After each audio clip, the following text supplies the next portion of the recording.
कोटिकोटा बजार कमिटी पक्षरु हनुमान जीउको वार्षिक उत्सव पालन। कटक जिला निश्चिंत कोइली ब्लॉक कोटिकोटा बजार कमिटी पक्षरु जनवरी मासर प्रथम मंगलवार रे हनुमान जीउको वार्षिक उत्सव एक भक्तिमय परिवेश रे समाप्त होईछि।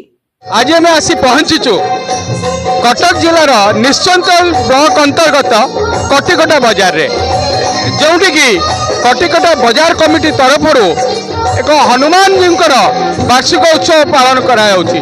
प्रति वर्ष भली जनवरी मासर प्रथम मंगलवार रे एही पूजा अनुष्ठित हुए।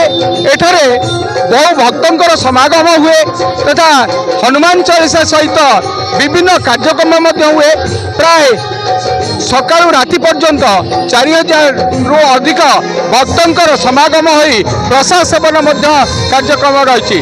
आसतु पचारि बुझा एଠିकार कर्मकर्ता तथा भक्त मानक ठारू किपरि चली हनुमान महोत्सव बा वार्षिक उत्सव हनुमान जी वार्षिक उत्सव आरंभ बजार आरंभ हनुमान चालीसा हो वर्षर प्रथम जो मंगलवार पड़े से दिन हुए। ये आउ जन आगुरी सनातन सिंह करते कर्ता होते सी देह खराब मुझे मो बजार कमिटी जन सभ्य है। अच्छा ये जो आपणकर होकर हनुमान जयंती जोटा होची वार्षिक उत्सव ए विषय आमको कौन कहे? ये हनुमान बोधे 100 वर्ष अधिक हनुमान प्राय 35 वर्ष हम आरंभ हो प्रति वर्षर इंग्राजी वर्षर प्रथम मंगलवार हनुमान वार्षिक उत्सव पालन करा जाए। आउ ये हनुमान हूँ साक्षात माने हनुमान ये बहुत महिमा अच्छी तेणु स्वत प्रभुत हाथे ये कई क्या किसी लोक आसती लोक कृपा लाभ कर जाती। मो ना श्री जतेन्द्र कुमार मिश्र ये निकटस्थ ग्राम कोइल मो घर दधियान महाप्रभुंर पुरोहित सेवक।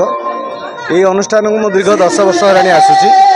महाप्रभुंर अशेष कृपा वर्षकर इंग्राजी नववर्षर प्रथम मंगलवार महाप्रभु सेवार दिनटी कटि जाए।